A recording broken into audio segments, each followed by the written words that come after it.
Hi, I'm Florence Theriault, and I'm here to talk to you today and show you some wonderful dolls from the collection of the esteemed, notable collector, Estelle Johnston. Estelle began collecting well over 50 years ago.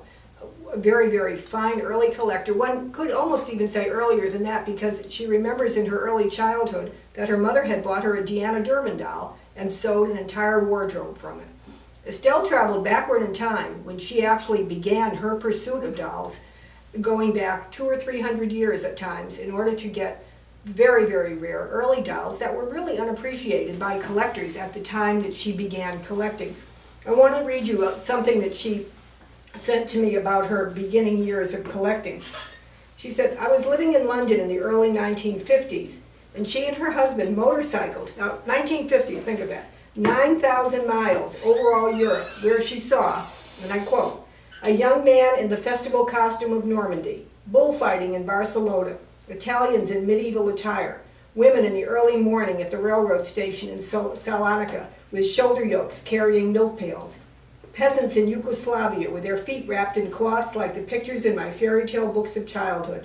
All of this was enlarging my fascination with the different peoples of the world and the many ways of clothing." And so began her real interest and fascination with costuming. And as I show you these dolls, you're going to see how this developed into her collecting of dolls. I will tell you that later on she also said that she returned to London in more affluent times, in more settled times, and she went with like an overnight bag, this would be in the mid-60s, with an overnight bag, and returned about a month later after she visited every possible museum or flea market or antique shop in town with, quote, "We flew to London with typical air luggage and returned by ship with countless trips, mostly filled with antique treasures and dolls." And it is some of those very dolls, as well as others that she gathered carefully over the years, that I'm going to be showing you today and that are available in the catalog in the company of the Bespoken Gentleman.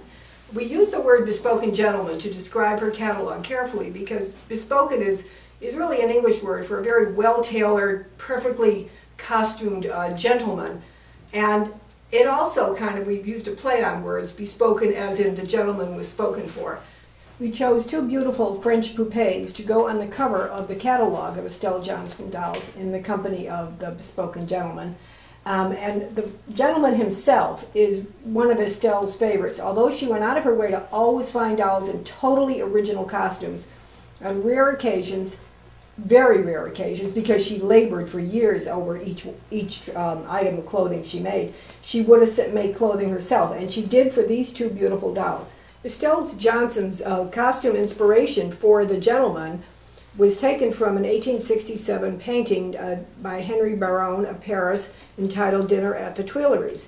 And indeed, this was an elegant French gala affair, and the gentleman who was there was costumed in exactly this way. And you do have to see how his costume has multi layers, including beautiful embroidered suspenders and even little details such as the wonderful little pearl buttons, the banner with the fobs hanging off of it, and his wonderful goatee and his beautiful, beautiful cap and fashioned hat. And you see peeking out at the back is a first place award that Estelle won for this doll back in 1984, to give you an example of one of the dolls, how long they've been in her collection. Accompanying the gentleman is this wonderful poupée, also with a costume done by Estelle Johnston. And you have to actually look at this doll all the way around to understand how gorgeous her costume is. Look, please, at the detail of the hair ornament. Estelle found this costume, look at the detail here. Estelle found this costume in an 1865 La Mode Illustrée fashion drawing, and she copied it exactly. Now, if the doll didn't have enough to make her valuable in and of the costume, she has the very rare flat-cut neck socket with the patent design that allows her head only to turn side to side and not completely around. A very, very wonderful doll, and very beautiful indeed she is. Although this pair made the cover of the book, there is another pair that Estelle wrote about in one of her early doll articles she wrote for the numerous doll magazines called Pleasure in Pairs. and she wrote about the Flemish wedding couple. These were French dolls of an earlier period. They're paper mache, and they're quite lovely. And I'm going to show you the woman in her wonderful gown. Once again, you're going to see a blue ribbon on her back, 1978 blue ribbon.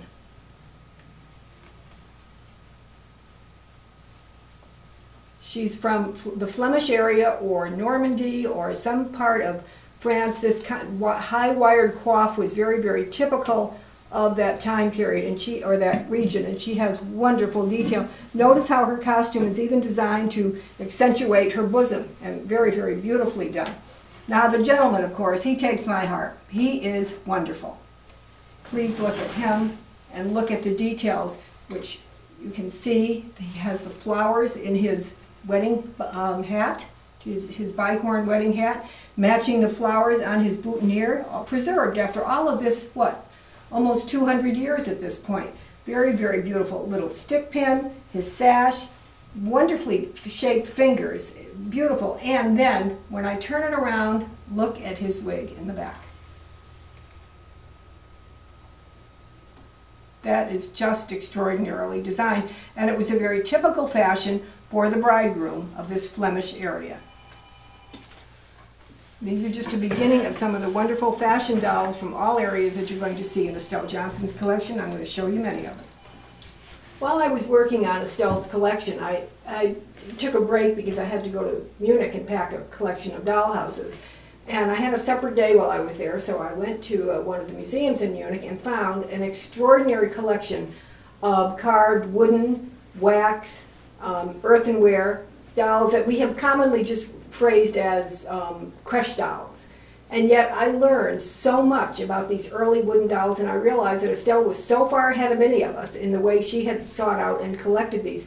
They are truly works of art. She has some wonderful examples in her collection, and it was just a great privilege for me to be able to see them in a museum and appreciate them, and then come back and work with her dolls. I want to show you this example. These are all from late 17th to early 18th century. And when Estelle found them, she didn't do restoration to them. She kept them as they were. Those of you who are doll collectors and who feel that you need to have absolutely perfect in your dolls will not find these fascinating. Those of you who truly have an appreciation of fine art, of extraordinary sculpting, and a realization of the age of these pieces will. Now look at this girl, first of all, this lady with her heavily molded eyes, and I want you to notice her profile, which is extraordinary. The nose, the chin, and then the little curved little double chin here.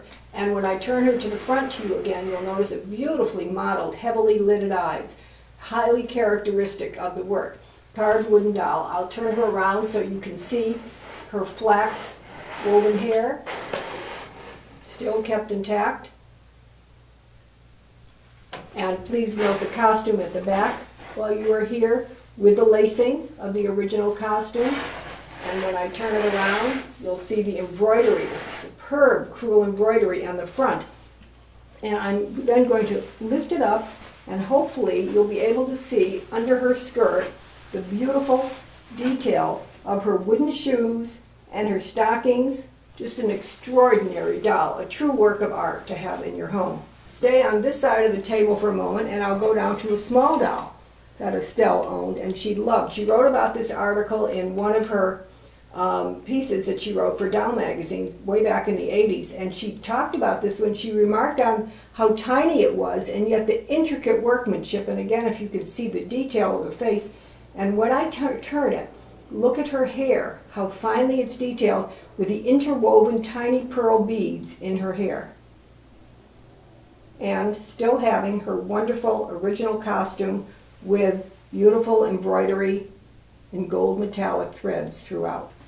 In southern Germany, Austria, regions that are never pinpointed exactly, so it's vague as to exactly precisely where they were made, but there were carved wooden figures that were made in villages. In this museum in Munich, it was extraordinary. They had entire showcases, maybe 20 feet long, filled with villages of people in the shops, in grocery shopping, and playing with their animals, little children teasing each other. Wonderful scenes. And they were filled with characters. And I'm starting to form this conclusion that we talk about character dolls of the 20th century. I think the real character dolls were these early wooden dolls. And here is a wonderful man. I'll take his very characteristic cap off so you can see his face a little more closely and how wonderfully he is sculpted and made. And let me turn him around so you can see the detail on the back of his costume. I think these works of art have yet to be appreciated, and I think for those doll collectors who say, I can never afford anything really special, yes you can, because these dolls, sadly I guess, are unappreciated, and they are happily give you a good value when you're looking for something different to collect. Now, staying with the wooden dolls for a moment, I have this doll, and this large wooden doll from Estelle's collection, and I puzzled over this. It was one of the last doll I cataloged from her collection because I kept thinking, I know this face, I know her. And I was sure she was an inspiration for a famous painting, which I still haven't precisely determined what it is, but then our graphic art designer said, well, Florence, it looks like a Van Dyke painting. And of course, that's what it looks like. The very famous Van Dyke lady, and may well have been the inspiration. Interesting the way she's made. I'm going to lift her gown here in the front and show you. When you look at her, it's almost like her body is short for her head, but that was just simply the way it was made because she stood upon a stand and the gown was designed to flow over the front of the stand, at which point she began to have a very realistic height. Now, look at her costume, and in particular, I want to show you her incredible beaded detail on her hat. Every little one, every seam here is a separate stitch with interwoven little faux jewels and little seed pearls. And now, my favorite part, I'm going to turn her, and when you see her hair all the way around, you will know that this is a work of art. The back of the hair retains a lot of the original gold leaf painting of it. Notice the braids, the loop braids, the way they go around, little ringlet curls at the side. She has sculpted ears that the ringlet curls fall in front of. And because she had the cap on all these years, that gold paint was preserved at the back.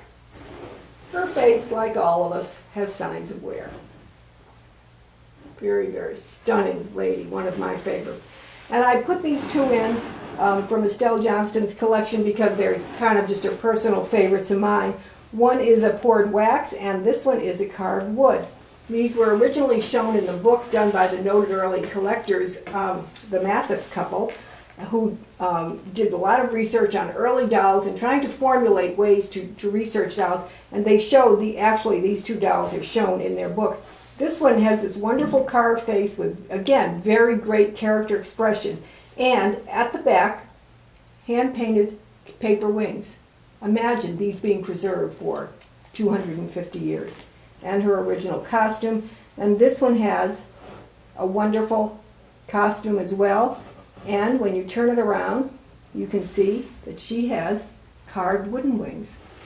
So the angels were very, very popular and made in many styles, but to be able to find them in their original condition like this is virtually impossible. They're wonderful treasures from Estelle's collection. But very often in looking at the dolls of the early carved wooden dolls that originated in some of the churches and in the village scenes, we tend to focus first of all on their costuming, and we tend to not really research and look at them closely. But when I looked at this doll in Estelle's collection, I realized, look at that wonderful carved body. That is really the precursor of the carved wooden German play dolls that are coming up perhaps 50 years after this doll was created.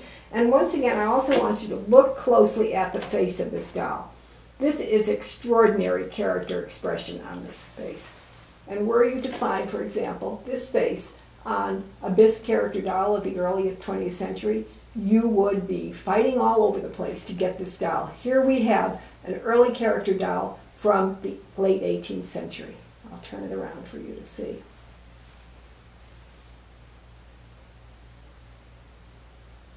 Look at the detail of the indentation under the eyes, the fine painting of the eyes, that wonderful little rounded nose, smiling lips. And the doll does come with his original robes.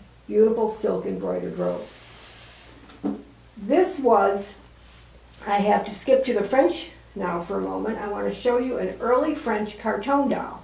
We have made, this is starting to be made now for children to play with. And I want you to look at the doll. Look at it, it's very, very elongated, unrealistically so, I might point out. It's made of a carton, which is a type of, to be simple, a type of a paper mache, and a very, very simple hand-sewn kid body with sewn-on slippers. Paper lines the frail remains of the original costume. And should you have any question that this is an original costume, I'm going to show you a picture. This is, I'm showing you Francois Tainer's book on French fashion dolls. And if you please look at this picture from this early hand-colored album of the 1820 period, you're going to see this doll with that exact cap, with that wonderful feather in her hair. And let me now turn the doll around for you so you can see the back of her costume as well, which is a little better preserved. Not so much, still very frail and fragile, but that's how, if you can find them at all, this is a wonderful piece to find. And there are about 3 other examples of the French carton dolls in Estelle's collection. Also from her collection, these were 2 little dolls that, they're tiny, and so at first you tend not to pay much attention to them, and then you look at them and you realize how absolutely incredibly precious they are. They are both of wax, and I hope the camera is able to come in onto the faces of them, because you can see that the grand lady of the house has the glass enamel eyes, and her maid, her parlor maid, or her personal maid, has painted eyes, not quite as elegantly made, and that even extends to the costume, to the hair. And I'm going to now put the maid down. I'm going to turn the lady around, and hopefully the camera will come in and show you a lot of the detail of her hair and the presentation. Understand, this is unbelievable to find this type of a doll in this condition, late 1700s. These were likely made for a dollhouse of the period, a larger scale dollhouse, and were intended to be in it, and that's probably were never played with as a child might play with a doll, but simply as ornamentation, and they're extraordinary.